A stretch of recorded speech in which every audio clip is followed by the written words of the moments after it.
Shalom saudaraku, selamat jumpa kembali. Saudara, kali ini saya ingin mengajak saudara untuk merenungkan lebih baik mengenai dosa ya saudaraku.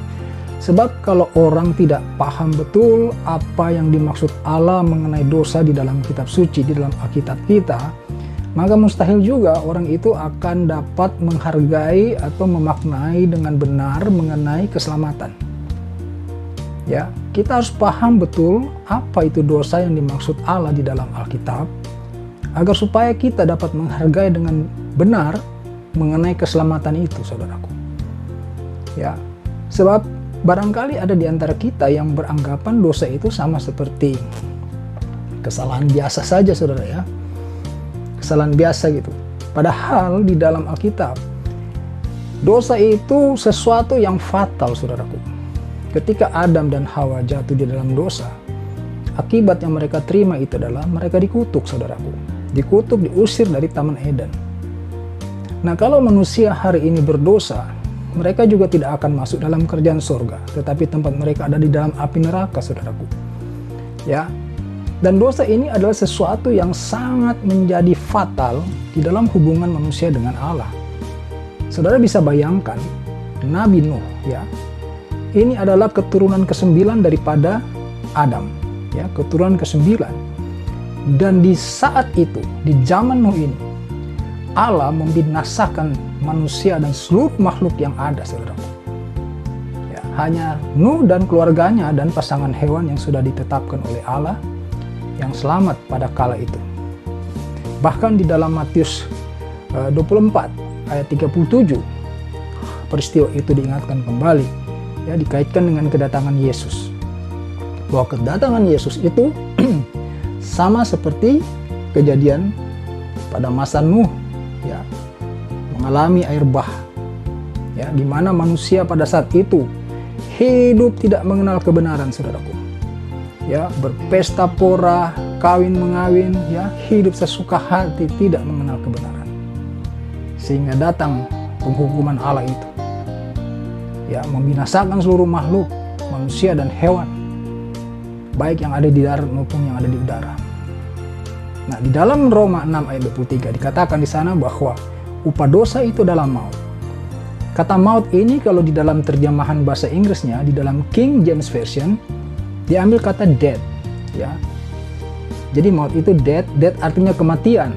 Di dalam kepemahaman kita di dalam kerohanian Kristen, kematian ini kan bermakna juga sebagai kematian kekal atau di dalam penghukuman api neraka, saudara.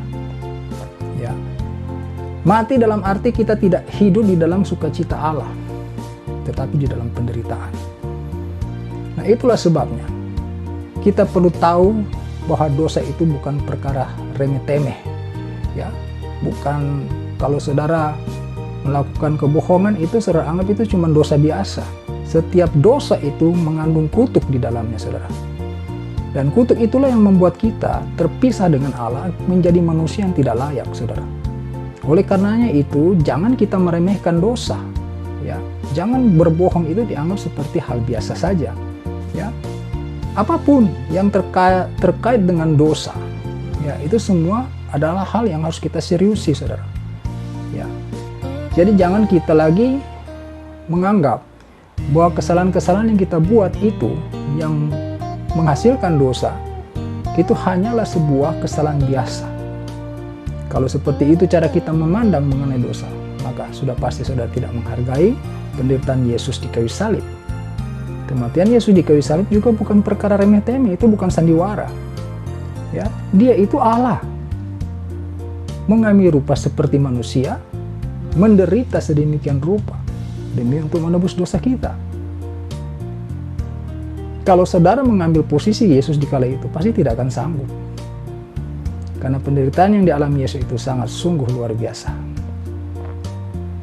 Ya saudaraku, jadi renungan singkat ini kiranya membawa kepada saudara suatu pemahaman bahwa marilah kita untuk seriusi mengenai dosa ini.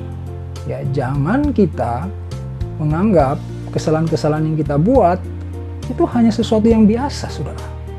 Berjuanglah untuk melakukan kebenaran sesuai dengan kehendak firman Tuhan. ya, berjuang. Itu yang harus kita kerjakan sebagai anak-anak Tuhan. Ya, jangan kita terlalu sering kompromi dengan keadaan lingkungan dunia ini, saudara.